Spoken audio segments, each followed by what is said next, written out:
Video sebuah pertunjukan yang menampilkan adu suara dari sound system di lapangan Desa Glondengan, Kecamatan Wuluhan viral di media sosial. Masalahnya, masyarakat berkerumunan menonton kegiatan tersebut. Video yang beredar di Instagram maupun YouTube memperlihatkan kerumunan warga yang asik menonton pertunjukan adu suara sound system tersebut. Menanggapi hal itu, Kasat Reskrim Polres Jember, AKP Komang Yogi Arya Wiguna menjelaskan kegiatan itu dilakukan selama 2 hari, pada Sabtu 8 Mei 2021 pukul 22 waktu Indonesia Barat hingga Minggu 9 Mei 2021. Kegiatan tersebut tidak menerapkan protokol kesehatan pencegahan COVID-19 seperti menjaga jarak.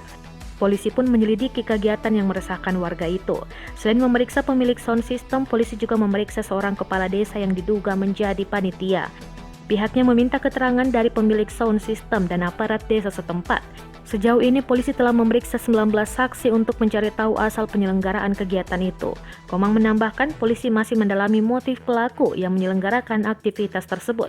Polres Jember telah mengamankan sejumlah barang bukti dari kegiatan itu, seperti 5 truk Jember milik Sound System Community, genset, lighting power supply, lampu dan lainnya.